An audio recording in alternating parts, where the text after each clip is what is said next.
Story ni kwamba Mwalimu kwanza alikubaliana na Simba loan agreement na Simba tangu mwezi wa 5 mwaka huu.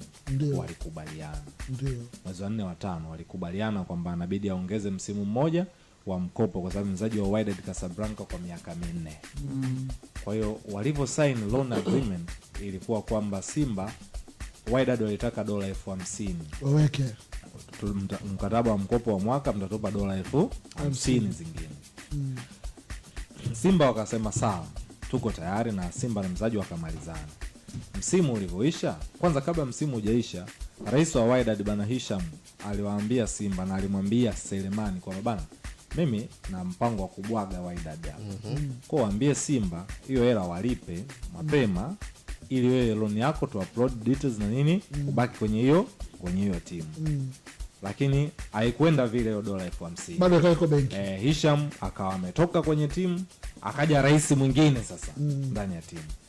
Rais ameingia, ndo siku ambayo Simba upload picha kwamba Mwalimu ataendelea kubakia kwa mkopo wa msimu mzima tena ndani ya klabu ya Simba. Wydad wakahamaki kwamba mchezaji wetu, nyinyi mnasemaje mchezaji wenu na mnamtambulisha na tutawashtaki. Kwa sababu gani walikuwa na confidence?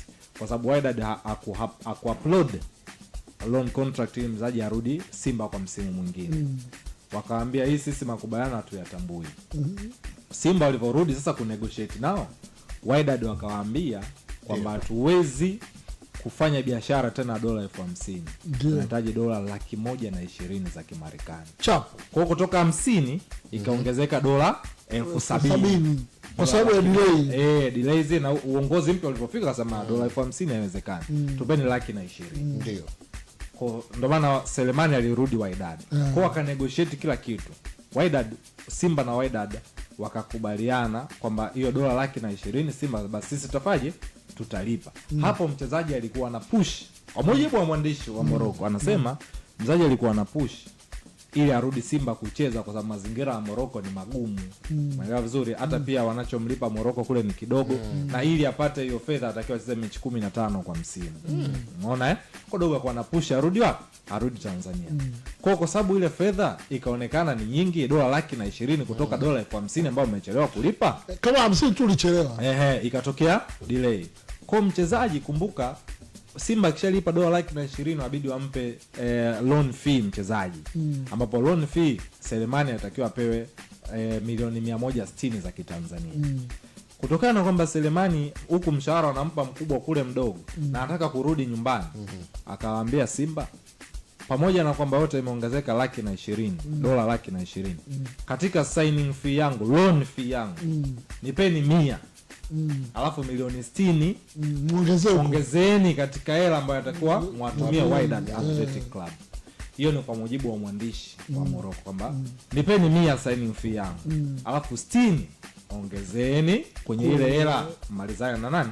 Na Wydad Casablanca. Wakakubaliana hivyo. Tendo zikabaki hivyo. Selemani akapanda ndege. Alipopanda ndege inatakiwa Simba wafanye paperwork. Kwa maana wakubaliane na $120,000 kwa maandishi. Wawatumie Wydad. Wydad ili wao wamrelease mchezaji kwenye mfumo aje wapi? Aje Simba. Mpaka tunapozungumza hapo, maana mchezaji alipo kwenye ndege. Hiyo sasa ni Agosti 9. Wakala wake akawapigia Simba. Kwa bana, mnatakiwa mfanye zile paperworks. Kuwa na commitment ya $120,000 mwatumie Wydad kimaandishi. Wydad ili walilizi